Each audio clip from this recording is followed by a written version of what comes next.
laawol kisal ko laawol peewal e ɓantal. Bismillahi rrahmani rrahim. Alhamdulillahi rabbil alamin. Alhamdulillahi alqa'il inna allaha ya'muru bil adli wal ihsan. Wassalatu wassalamu ala nabiyyina Muhammad sahibil adli wal ihsan war rahmah. والصلاة والسلام على أشرف المرسلين سيدنا محمد صلى الله عليه وسلم. أما بعد، عباد الله، اتقوا الله تعالى واعلموا أن الإمام العادل هو الذي يتبع أمر الله بوضع كل شيء في موضعه من غير إفراط ولا تفريط. العدل في حكمه الذي يقيم دين الله في الأرض إذ هو حق الله عليه إذ مسكنه فيه يحفظ للرعية دينهم ودنياهم. قال تعالى: الذين إن مكناهم في الأرض أقاموا الصلاة وآتوا الزكاة وأمروا بالمعروف ونهوا عن المنكر ولله عاقبة الأمور. قال الله تعالى لنبي حاكم: يا داود إنا جعلناك خليفة في الأرض فاحكم بين الناس بالحق ولا تتبع الهوى فيضلك عن سبيل الله. يا الله تدبه يتر ودني الله سبحانه وتعالى on Allahu daalu baka deftere makko wondema Allah no yamira nun dangal no yamira moƴƴugol haray Allah subhanahu wa ta'ala on o yamiri nun dangal e moƴƴugol ngol en colki Allah subhanahu wa ta'ala on julde e yurmede kisiye yo wonu e annabijo Muhammadu sallallahu alayhi wa sallam ɓen jogitinoɓe ko wiyete ko nun ɗal e moƴƴugol e yurmede julde e yurmede kisiye yo wonu e wondiɓe maɓɓe ɓen e ɓen gure maɓɓe nden ha ñande darngal. Amma baad wono e jaabi Allah tedduɓe on ɗaɓɓirama hulugol Allahu subhanahu wa ta'ala ande kadi wondema ko woni lanɗo nunɗuɗo ko on waɗayɗo hunde kala hunde kade hani wonde ɗon hara o tigi raɓɓinɗinaki o feƴƴintinaki kadi o wona nunɗuɗo kadi ka ñawore makko on tabintinowo diina Allah kanka hoore leydi Allah sabuna ɗum noon ko haqqe Allahu subhanahu wa ta'ala nde tawno ko kanko woni ko waɗi o tigi lanɗo tawa on lanɗo o renanayi jama on haqqeji maɓɓe ɗin o renanayi jama on o etato fiino alhaaliji jama o moƴƴira alhaaliji adnayankeji maɓɓe ɗin wo laharayankeji maɓɓe ɗin wo seede mum Allahu subhanahu wa ta'ala o ɓanginani en ka suratul hajji ka aya 42 o wii ɓen ɓe tawata simin huɓindiniɓe ka leydi simin jonniɓe laamu ka leydi ɗo min jonniɓe force ka leydi ɗo tawa ɓe ñimnay julde nden ɓe ittay zakka on ɓe yamiray ko moƴƴi ɓe haɗay ko boni ko ɓeɗo woni kelɗuɓe ɓen ɓen ɓe tawata Allah subahanahu wa taala o wi tawi hara woni min jonniɓe laamu tawa kamɓe kadi ɓe waɗay ɗi piiji ɗo tawa ɓe etoto ha yimɓe ɓen janga diina mum kan ha faama ka tawata ɓe juuliray no sariya o wiiri ɗon tawata kadi ɓe jangay kadi diina maɓɓe kan ha ɓe faamata ha tawata si Allah artikiɓe jawle ɓe wuddirta ittugol zakka jawle maɓɓe ɗen tawa ɓe ittanay jawle maɓɓe ɗen zakka e hoore ɗum kadi ɓay tun Allah waɗi o tigi lanɗo tawa o tigi o yamiray ko moƴƴi o haɗay ko boni hiɗen anndi yamirgol ko moƴƴi haɗa ko boni no ari maratibuji nonulaaɗo sallllahu alayhi wa sallam makiri noon man ra'a minkum munkaran falyughayyirhu biyadih fa in lam yastati' fa bilisani fa in lam yastati' fa biqalbi wa dhalika ad'afu l-iman. kala e mon yi'uɗo ko añini kon hino golle yo ittir junngo makko ngon si o wawata ittirde junngo makko on awa yo ittir ɗengal makko ngal si o wawata ittirde ɗengal makko ngal awa yo ittir beteke ɓernde makko nden haray ko wawata toŋirde boneji ɗin junngo mum ngon ko laamu ngun kamɓe kan si ɓe innima waɗi hunde kaari tun sariya rewnete e makko o goto suusaka wadde nde tawno kamɓe ɓe wawi ittirde junngo gon ko wana noon kadi kala tawɗo Allah subahanahu wa taala no artikimo gandal e ñeeñal e faamu kanko kadi haare mo wawi ittirde ɗengal ngal kono noon si tawi ara ɗiɗo fof ala awa beteke awa hay o tigi ittirɓede nden wota o tigi weltor ko ɓoyli kon joni noon ɓeɓe tawata kamɓe tan simen jonniɓe laamu ɓe yamiray ko moƴƴi ɓe haɗay ko boni kadi allahu subhanahu wa taala on ñande goo o nodduno goɗɗo e annabaɓe ɓen annaba ko allah subahana wa taala o waɗi o tigi annabajo waɗimo kadi lanɗo kadi e hoore ɗon homboni on dawudu alayhi salam kañum annabi dawud allah subahana wa taala o wimo ko ayyo dawud minen allah dey min waɗima lonto ka hoore leydi ɗo ɗum woni min waɗima lanɗo ka hoore leydi ɗo joni noon ko waɗata ñaawiri hakkunde yimɓe ɓen goonga on jokku goonga on ko goonga on woni ko hanuɗa jokkude wota jokku beleɗe maɗen dey wota jokku ko welayma kon de sakko ɗuɗen beleɗe noon ɗe majjine e laawol diine allah ngol coni noon kala jonnaɗo laamu kala jonnaɗo responsabilité o jandi o fandi haray himo hani wonde nunduɗo himo hani wonde feewuɗo e ko halfina kon إخوة الإيمان بصلاحه تصلح الأمة قال الثوري رحمه الله صنفان إذا صلها صلحت الأمة وإذا فسدت الأمة السلطان والعلماء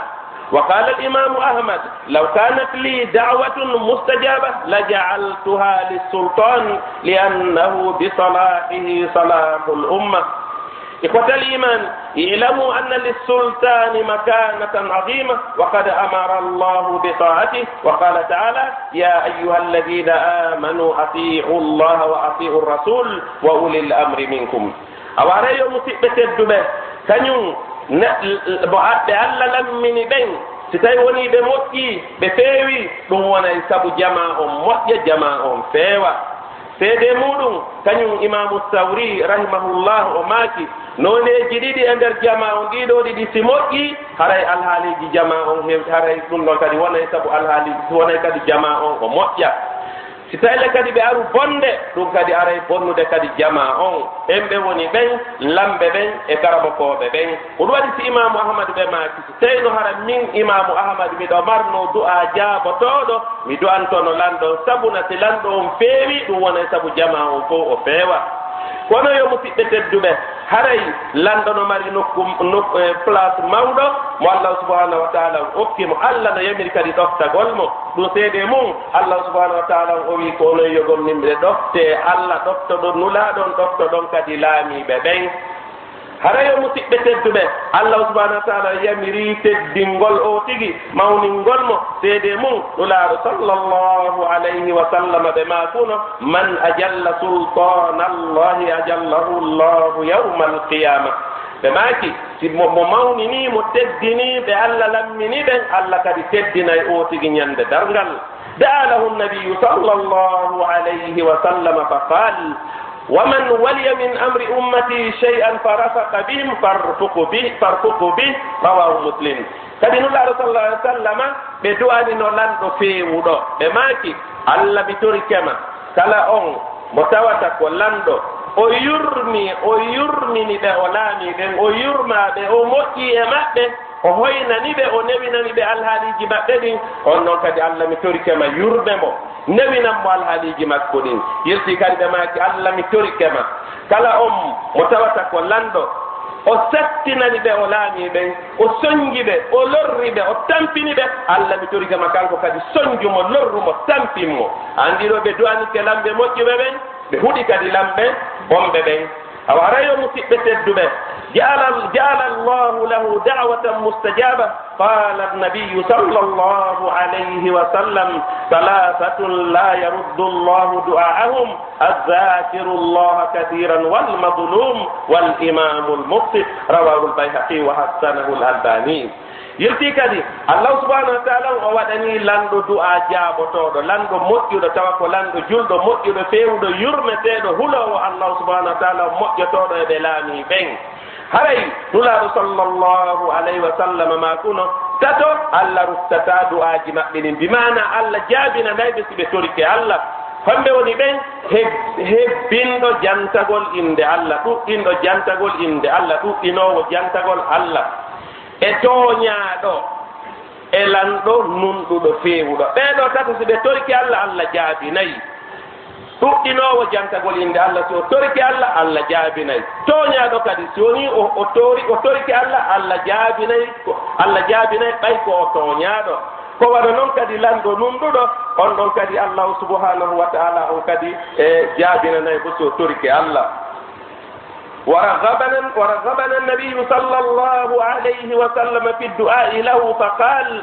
ألا أخبركم بخيار أمرائكم وشرارهم خيارهم الذين تحبونهم ويحبونكم وتدعون لهم ويدعون لكم وشرار أمرائكم الذين تبغضونهم ويبغضونكم وتلعنونهم ويلعنونكم رواه الترمذي وصححه الألباني harayo musidɓe tedduɓe nulaaɗo sallllahu alayhi wa sallama ɓe rewɗinno en kadi e du'anagol lanɗo julɗo moƴƴuɗo feewuɗo yurmeteeɗo huloowo allah moƴƴiiɗo moƴƴotooɗo eɓe laanii ɓen ko ɗum waɗi ɗum honto ɗum ko honto kaka nulaaɗo sallllahu alayhi wa sallama maakunooɗo ɓe maaki hen ɗum ɓe maaki ene eyomi yeeto on ko hemɓe woni suɓaaɓe ɓen e lamɓe mooɗon ɓen lamɓe mon ɓurɓe moƴƴude ɓen ɓuraaɓe suɓeede ɓen ɓuraaɓe ɓe yiɗeede ko allahu subhanahu wa taala e yomi yeeto on kadi ko hemɓe woni lamɓe kadi ɓurɓe bonde ɓen ɓuraaɓe ɓen añeede ko allahu subhanahu wa taala sahaba en ma keenulaaɗo meɗen humpaa ɓen mi sañini tun enen ɗo tigi ɗen faala anndude ɓen haray ɓe ɓangini ɓe maaki awa suɓaaɓe ɓen moƴƴuɓe ɓen feewuɓe ɓen ko ɓen lamɓe mon ɓe tawata hiɗo yiɗi ɓe hiɓe yiɗi on hiɗon duwanaade ɓe hiɓe duwanaade on ko ɓee ɗo woni suɓaaɓe ɓen ka allah ko ɓee ɗo woni yimɓe allah ɓen ɓe maaki kadi ɓurɓe bonde ɓen kadi e mooɗon ko ɓee lamɓe mon ɓe ta ɓurɓe ɓen bonde kadi e lamɓe mon ɓen ko ɓee lamɓe mon ɓe añuɗon tawa kamɓe kadi hiɓe añi on hiɗon huɗude ɓe kamɓe kadi ɓe huɗude on ko ɓee ɗo ɓuri bonde kadi e lamɓe mon ɓen e yo e jakka lamɓe mon ɓe tawata hiɗon yiɗi ɓe hiɓe yiɗi on hiɗon duwanaade ɓe hiɗon duwanaade ɓe ko ɓee ɗo woni ɓurɓe moƴƴude ɓen ko ɓee ɗo woni ɓurɓe moƴƴude ɓen ihwatal iman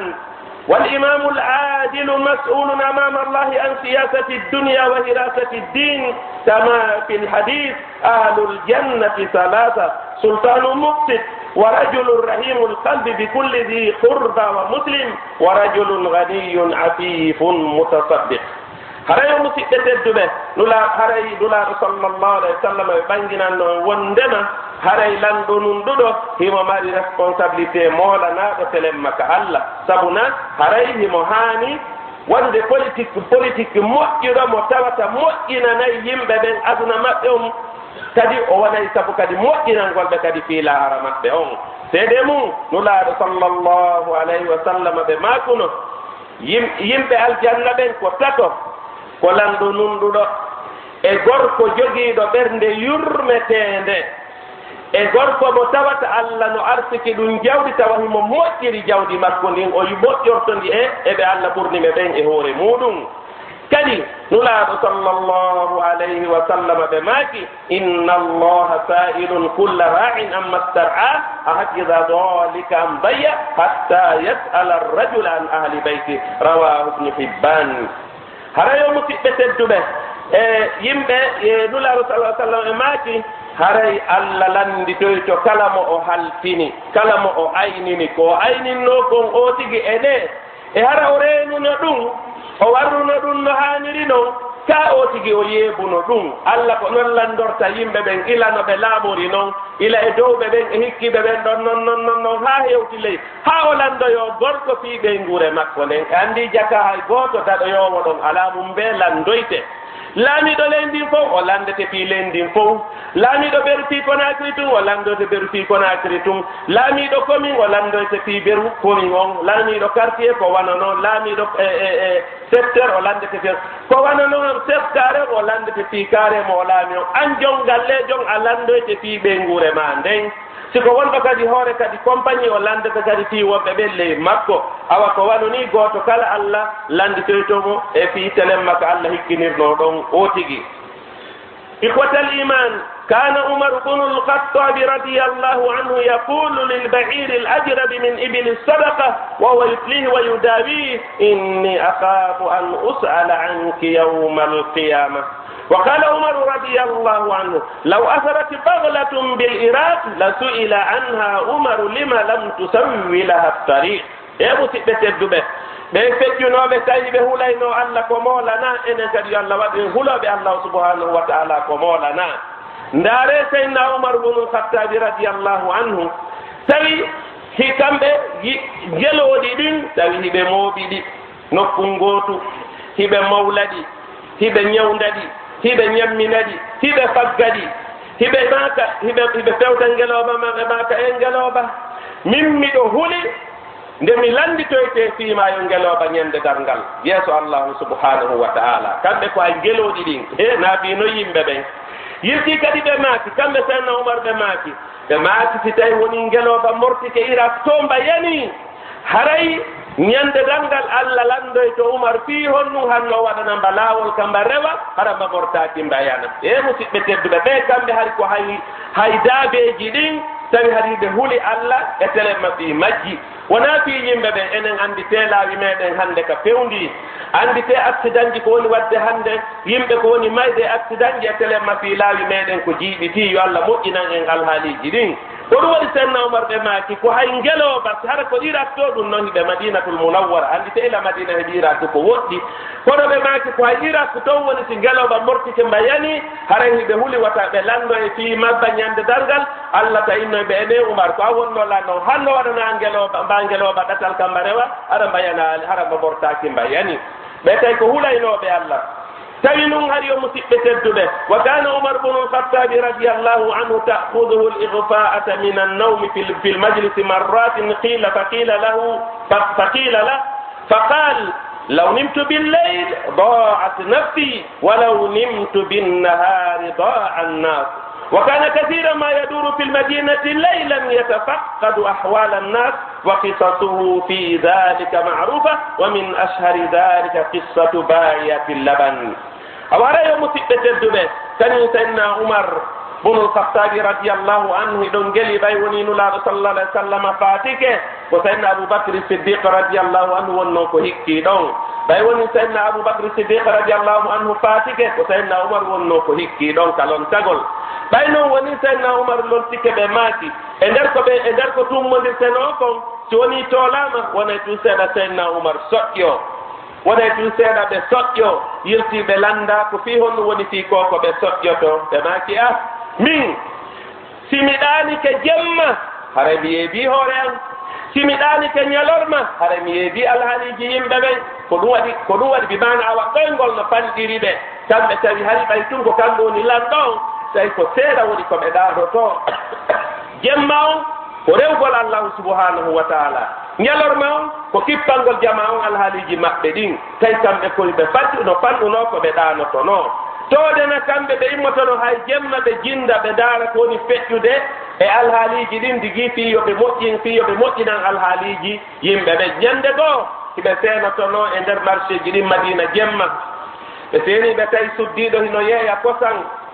ɓe nani suddiɗo on no wiya jiwo muɗum on tawi suddiɗo on no jogii jiwo ɓe nani on suddiɗo no wiya jiwo mum on hee townananɗa ndiyan ɗan mi ɓeydita ka kosan fiyo ɗuuɗu tawati e yeewi mbuuɗi buy heɓoto on tuma jiwon maaki o oya nene hule allahu subhanahu wa taala wotan waɗu ɗum waɗetake on tuma kañum suddiɗo on maaki e jiwan o e umaru ala ɗo dimana awa lanɗon ala ɗo sappo o yiya miɗo waɗa ɗum annda seydna oumar o dari takko ɗon o annda ko lanɗo on ni on tuma jiwon maaki e nene umaru ala ɗo kono jeyɗon umaru no ɗo bimana o allahu subhanahu wa taala on no ɗoni mo suti en on tuma tun seydna oumar présenté e maɓɓe ɓe hiwriɓe ɓe landi suddiɗo maaki ene o jiwa ko honɗum ma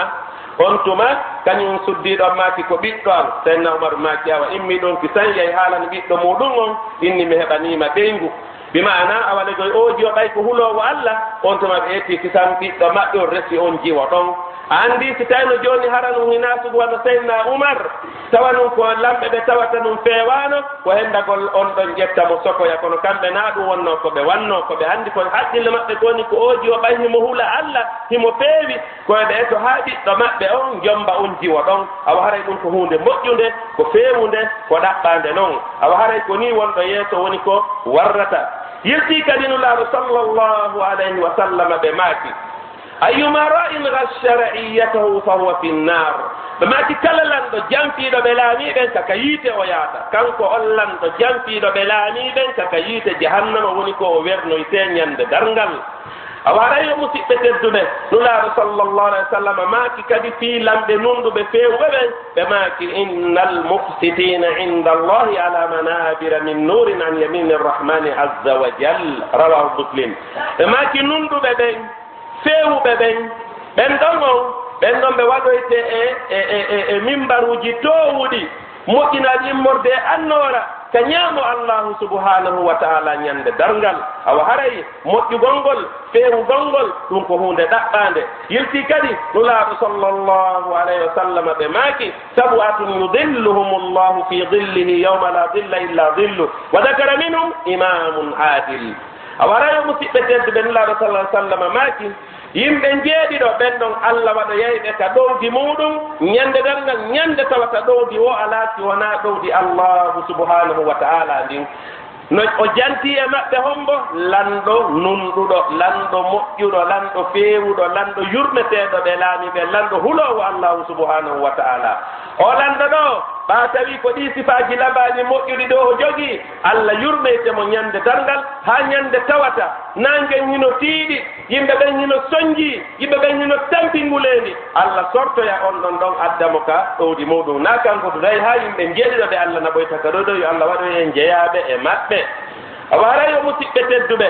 kadi o janti e maɓɓe kadi wondema awa haray no woodi kadi tato kadi ɓe allah ndaroyta ndarɗe yurmede ɓeeɗo hallidoyta e maɓɓe ɓeeɗo on haray himo marani ɓe lette sattuɗe hemɓe woni ɓen qal salasatun la yukallimuhum llahu yawma alqiyama wala yanduru ilayhim wala yuzakkihim wa lahum adabun alim cheikhun zan wa malikun kazab wa ailun mustakbir rawahu muslim ɓe maati haray telema fi hulɓingol fi kambangol lanɗo kadi mo nunɗa ɓe maaki yimɓe tato ɓeeɗo on allah halɗiɗoyta e maɓɓe o ndaroytaɓe ndarɗe yurmede o laɓɓinoytaɓe few ɓeeɗo kan tawani mo waɗani ɓe lette muusuɗe lette sattuɗe hemɓe woni ɓen mawɗo zinowo e lanɗo fenowo e tampuɗo mawnintiniɗo ɓeeɗo tato allah no marani ɓe lette sattuɗe ɓen tato mi fillitoɓe ko mawɗo waɗowo zina e lanɗo fenowo e tampuɗo townitiiɗo tampuɗo mawnintiniiɗo ɓeeɗo tato allah haray nulaaɗo maaki ɓeeɗo allah no marani ɓe lette sattuɗe yirti kadi nulaaɗo sallllahu alayhi wa sallam ɓe maaki ma ba'asa allahu min nabiyin wala stahlafa min khalifa illa kanat lahu bitanatun ta'muruhu bilma'ruf وتهده عليه وبطانة تأمره بالشر وتهده عليه فالمعصوم من أسم الله تبارك وتعالى هري نلا صلى الله عليه وسلم بماكي الله سبحانه وتعالى لونتنتا لونتو بمعنى ودتا لندو سوانا لندو هري مماري غندوجي ديدي هري mo jogi gundoji ɗiɗi ko ende woni ɗin gundoji ɗiɗi oya gundo no yamirde mo ko moƴƴi no suufindemo e ko moƴƴi no puusude o tigi e gollugol ko moƴƴi no reɗinde o tigi e ko moƴƴi oya gundo on ɗon tawa no reɗinde o tigi e yeddugol allah e gollugol ko boni e angal waɗugol ko moƴƴi awa ko woni hisuɗo komo allah hisini yo allah hisin en rawahu lbukhari barakallahu li wa lakum fi lqur'ani alazim wa nafa'ana bima fihi min alayati wadhikri alhakim aqulu qawli hadha wa astaghfiru allah alazim aljalila wa lakum wa lisa'iri almuslimina min kulli dhanb fastaghfiruhu innahu huwa alghafuru rrahim laawol kisal ko laawol peewal e ɓantal الحمد لله وحده والصلاة والسلام على من لا نبي بعده وبعد عباد الله إليكم بعضا من الصفات التي ينبغي للحاكم أن يتصف بها منها أن يشمل عدله كل الرعية ولا يختص بشخص أو بأسرة أو بجماعة أو بقبيلة وأن يكون الناس جميعا عنده على حد سواء قال تعالى لنبي الله داود عليه السلام يا داود إنا جعلناك خليفة في الأرض فاحكم بين الناس بالحق فقد خطب النبي صلى الله عليه وسلم فقال إنما أهلك من كان قبلكم إذا سرق فيهم الشريف تركوه وإذا سرق فيهم الضعيف أقاموا عليه الحد وأيم الله لو أن فاطمة بنت محمد سرقت لقطعت يدها رواه البخاري ومسلم. يا الله تدبه باو يتقول الله سبحانه وتعالى جولا النبي محمد صلى الله عليه وسلم ونقرام هلقول الله سبحانه وتعالى كدي أو هري يديدو يوغا اسفاجي دي توتا لندو نندو نهاني سيفي تورده هري نجيا مجي nde tawata numɗal makko kanko lan ɗon hewta e denndangal ɓe woti gilaami ɓe fof wona yo taw hara numɗal makko ngal no hertinana neɗɗo ma no hertinana nde ɓe ngura ɗo ma no hertinana o parti ɗo ma no hertinana o jama ɗo ma no hertinana ngol leñol ɗo ma no hertinana ɓe woɗoɓe ngal ɗengal ɗo on ɗon na feewuɗo ko woni feewuɗo komo tawata numɗal mum ngal no mofti denndangal jama o fof har hay gooto ɓurnetaake e hoore goɗɗo ko ɗon si allah subahanahu wa taala o yeetino annabi daoud o wiimo ko ayyo daoud amenen min waɗima lanɗo ka hoore leydi ɗo awa ñaawir hakkude yimɓe ɓen no nundiri dey wota jokku beleɗe maɗen dey seede mum kadi nulaaɗo sallllahu alayhi wa sallam ñande goo ɓe hutuɓuno ɓe maaki wonde makko onon yo yimɓe ko halkuno ɗi moftaaji aditinooɗi on ko angal mum ɗan galle goy par ce que tawi kamɓe neɗɗo tedduɗo si wujji ɓe tertotomo ɓe wattamo hay pus lowɗo si wujji on ɗon ɓe ñimna sariya on e makko e andi ɓe ɓurdindini tedduɗo on si wujji ɓe accitamo lowɗo on si wujji on ɗon ɓe taƴa junngo makko ngon awa min nanon ɓe maki min mouhammad mi yeeto mi wondiri allah hay fatima ɓiɗɗa on si wujji mi tetta e junngo makko ngon e musidɓe tedduɓe ɗum ko nun ɗalne awa ko ni woni lanɗo feewuɗo ko wa'ata yiɗugol kadi nulaaɗo sallallah alih wa sallam ko ni nulaaɗo yiɗirte nulaaɗo sallah sallam ko no yiɗirte wona wiigol no waalude jaarude dey wona wiigol no janngude gimɗi abiyat siriya dey na ɗum woni ko woni yiɗugol nulaaɗo a tefay no nulaaɗo wayirno noon an kadi etoɗa wa'a noon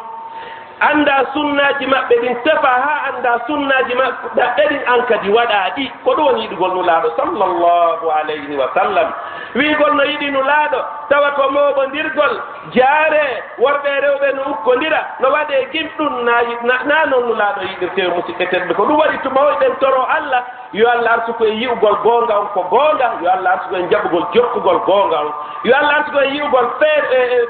merente on e paljere nden ko merente ko paljere yo allah artu koye woɗɗitagol ɗi awa haray nulaaɗo sallallah alayhi wa sallam ko woni yiɗugolde ko nundirgol no ɓe nundirno noon ko feewirgol no ɓe feewirno noon ko janngugol sifaaji maɓɓe ɗin jikkuuji maɓɓe ɗin eto haa kañum kadi ñentina ɓe kala ko gollata ka diina etoɗa haa tefa ko honno nulaaɗo rewirno allah an kadi rewira noon kono tawata haajuma alaa e janngugol fiisiira nulaaɗo haajuma alaa e defugol jikkuuji nulaaɗo haajuma alaa e ñentingol sunna nulaaɗo haajuma alaa e wurtugol sunna nulaaɗo si woni mawludu ari deññande ɓay ñaamino nder ton mooɓe ka juulirɗe wiyeeno beyteede ɗon haa weeta délégation ji waɗe ko noon nulaaɗo yiɗirte yo allah artu koye yi'ugol goonga on ko goonga artu koyen jaɓugol joɓgol on nulaaɗo sar sa ɓe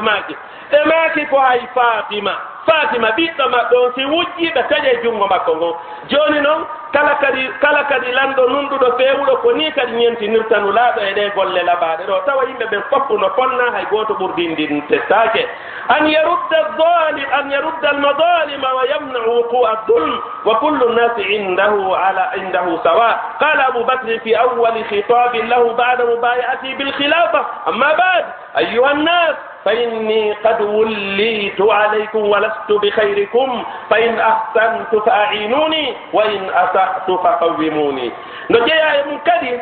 أوتيجي أتو كدي kala toñanoɓe ɓen fof ado makko e to goto kala hetta ko toña kon siko goɗɗo jatta place o jonnite place on siko goɗɗo jatta leydi o jonnite leydi makko ndin kala toñeji ɗin fof mum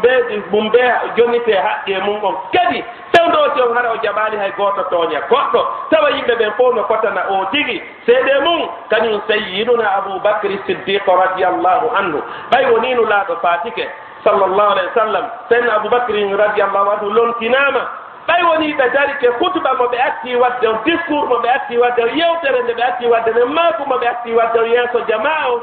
emaki awa amma baada emaki kono yo yimɓe awa min hannde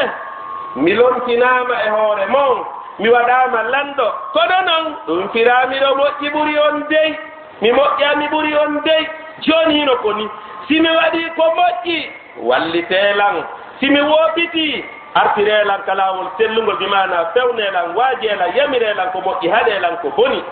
haɗay ko ni woni ko haniri kon ko ni woni ko haaniri kon no jeeya e muɗum kadi o musidɓe tedduɓe salahu ra'iyati wa intisaru l amni baynaha wa minha hifdu amwali nnasi wa mumtalakatihim wa minha raddu lmadalimi wa manu wuqui dulm wa kullu nnasi indahu sawa wa minha alquwatu walilmu walamana wa minha alfitnatu walzakau walhasmu ssari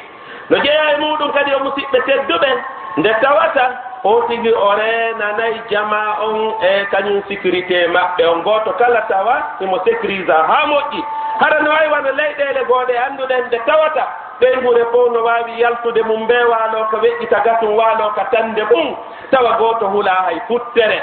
tawa goto kala ɓerde mum hino waali mum ɓe bitiki muɗum ƴettay to yiila bape ɗen waɗa ɗon tummande wondema ala ton hay goto hula hay goto wata goɗɗo ɓe mum bitiki muɗum hay goto hula hay futtere a immoto jemma yaha leer ha leer ka faalaɗa ɓerde ma hokkatawa joni a fottay joni e bandijo ma goɗɗum ngoo kono taw hara ko wiyete ko puttu no tabiti e nder leydi ndin no jeeya e mum renalngol yimɓe ɓen jawle maɓɓe ɗen e dendagal koɓe jogii kon tawa goɗɗo goo toñataɓe ƴetta no jeeya e mum nde tawata o tigi jaɓata hay goto tooñe o tooñata hay goto tawa yimɓe ɓen fof no fotadamo no jeeya e mum oti eto ha ko wiyete ko force gandal heɓo force hoolare heɓo yo taw hara ko wiyete kon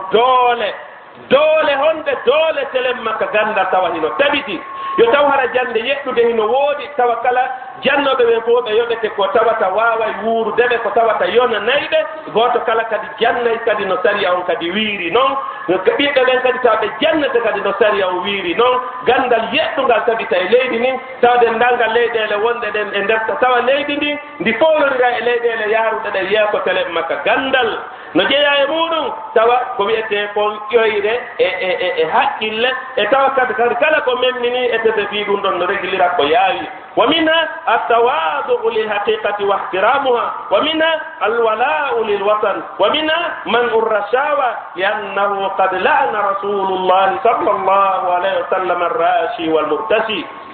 no jeeya e mum kadi o musidɓe tedduɓe yankinanagol goonga on e teddingol goonga on yo taw goonga on o goto kala yankinanto goonga on wona yo taw hara no woodi wonɓe waɗi fiiɓe kañum no feƴƴi sariya rewnede e mum yo taw hara kañum feƴƴi jaɓalngol jaɓugol goonga yankinanta ko goonga ndo koyo taw goto kala no yankinani goonga on no teddini sariya on no jeeya e mum tawti no waɗani leyndin e ɓiɓɓe leydi ndin no jeeya e mum o tigi tawa o jaɓata ngeenaari few o tigi tongo ngeenaari e leydi few sabuna ngeenaari bonnay kala ko moƴƴayno e leydi kala leydi ndi tawata ngeenaari no e muɗum ndin ɗon ndi yarata yeeso few sabuna hiɗen anndi no laaɓe sallah alih sallam ko ɗum waɗi si ɓe huɗuno yeenuɗon ɓe huɗi yeenaaɗo on ɓe huɗi yeenuɗon ɓe huɗi yeenaaɗo on ومنها توظيف الكفاءات والقدرات وتسليم الدولة بالعلم ومنها العدل بين المتخاصمين ومنها العدل في الميزان والمكيال ومنها الإحسان إلى كل أحد نجي مسدتدبه كبيته كون توظيف الكفاءات tawata hara goto kala waɗeteɗo e place siko watteɗo siko kala e place jiɗin fof o towi o joli kala place ji ɗin fof tawa ko waɗete e majji ko fodduɓe ɓen e majji yo taw woto hino jogani on place ko wiyete ko gandal himo jogani on place ko wiyete ko numɗal himo jogani on place ko wiyete kon pewalta ko noon waɗete place on tanayo goɗɗo waɗire place saabu fi ɗengal ngal o wowlata ngal ma fi saabu hellaka o iwri ɗon no koyo taw oti ko waɗirte place ko ɓay himo foddi e place on ɗum noon kala ka o iwri e kala ɗengal kala ngal o haalata e nder leydi ndin no jeeya e muɗum yo musidɓe tedduɓe nde tawata denndangal leydi ɓiɓɓe leydi nin fof waɗa e jonnete ko wiyete armu won ɗum armu gandal na armu ko fettinirtede o ɓoyena ɗum ɗo ko gandal ɓiɓɓe leydi ndin fof tawata hara jannete makko baaɓe ɓen tawa ɓe jannete sukaaɓe ɓen tawa ɓe jannete duyiɓɓen tawa ɓe jannete suddiɓɓen tawa ɓe jannete tawa hannde kadi ɓiɓɓe leydi ndin fof wona yimɓe yeɗɗirɓe ko wiyete ko gandal sabu no ɓiɓɓe leydi ndin seeɓi gandal hannde kadi leydi ndin ndi ɓantoto kisan kala leydi ndi gandal tabiti e muɗum ndin ɗon ndi ɓantoto ndi yaara yeeso kala leydi ka majjere tabiti e muɗum ndin ɗon ndi yaara e ɓaawo ndin ɗon ko ɓawre ndi yarata tawa ɗeya leyɗele ad luttuɗe no foolowirde e télé makko wiyete kon gandal no jeeya e muɗum kadi o musidɓe tedduɓe nunɗugol hakkunde kala yeddondirɓe tawa yimɓe ɗiɗo si yeddondiri jogiiɗo goonga o himo anndi si o yahii ka jonniɓe ka ñaawetee toon himo anndi o hettay goonga makko on fii kala kanko ko lowɗo fii kala kanko o yaajiraaka jawdi fii kala kanko ko wiyetee sabu ɗum o jogaaki ɗum telen toon kono ɓay himo anndi himo jogii goonga ko tawata o hettay goonga makko on kono si tawii ko hettiroytee so hella toon ko sabu ɓurɗo jogaade haɓɓere njanɗunde wo maa ko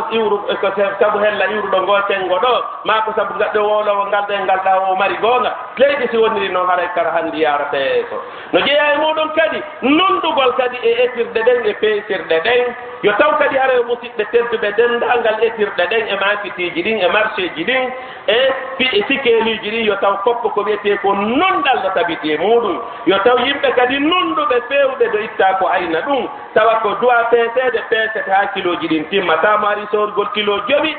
ko kilo jowi o jonnete na yo jonne kilo nayi e feccere o yoɓa coggu kilo jowi yo taw denndaangal etirɗe ɗen fof hiɗe timmi yo taw ɗum ɗon fof no tabiti e leydi ndin ko ɗum ɗo ɗaɓirta leydi yeeso no jeeya e muɗum ko wiyetee ko moƴƴuki tawa ɗum ɗon no tabintinana e denndaangal ɓiɓɓe leydi ndin fof awa leydi si woniri ni ndi yaara yeeso leydi si manki ɗi piiji ɗo e nannditayɗi ɗin e ɗiɗo ndi yarata yeeso few so a yi leyɗele buy hino yaari yeeso ko sabu nunɗal hino tabiti ko ɗum waɗi ɓe holli wondema lanɗo haysi ko keepeero kono si tawi ko nunɗuɗo Allah wallay mo Allah ɓanta e mo ɓanta leydi kawdi o laami ndin hay si ooti kadi ko julɗo kono si tawi o tigi o nunɗaali o yarata yeeso leydi ndi o laami ndi yarata yeeso awa kadi noon ɗum ɗo na wiyeede ko oɗama oɗade ko gooto kala e fewndo ka fewndi ɗon an si ko a jongal leejo ko ya wonu nunɗuɗo ka ɓey nguure ma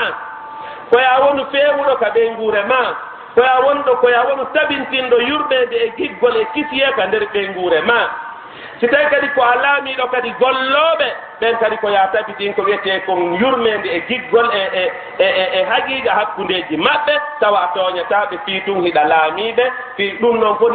woni ko yimɓe laamiɗaa e ndeer boutique woni ko a laami yimɓe e compagnie woni ko a laami yimɓe e quartier woni a laami yimɓe e ministére kala ka hella ka hikkorɗaa ko ya tabintin ko wiyetee ko nunɗal mum ɓe tawa ɓerde mum nden hino waali hay gooto jampetaake hay gooto tooñetaake hay gooto ɓurnetaake e hoore goɗɗo e hoore tooñe koye taw hara nunɗal ngal hino tabiti en torki allahu subhanahu wa taala on yo allah artu ko en tabintinangol en ɗum ka leydi meɗen yo allah waɗu en nunɗuɓe yo allah waɗu en nunɗuɓe yo allah waɗu en feewuɓe yo allah waɗu en yiɗidirɓe yo allah waɗu en yurmodiroɓe yo allah waɗu en nafiriroɓe allah dandu en wonude lorrindiroɓe en torki allahu subhanahu wa taala on yo allah ɓantan en e jama leydi men ndin e leydi men ndin yaare so ha feƴƴitode ndangal leyɗele aduna on yo allah tabintinan ko wiyete ko mbuttu e kisi e ka leydi men ha ɗum ɗon feƴƴitode ndangal leyɗele ɗen برحمتك يا أرحم الراحمين ربنا آتنا في الدنيا حسنة وفي الآخرة حسنة وقنا عذاب النار أقم الصلاة إن الصلاة تنهى عن الفحشاء والمنكر ولذكر الله أكبر والله يعلم ما تصنعون لا والكسل ولا والبي والإبانتل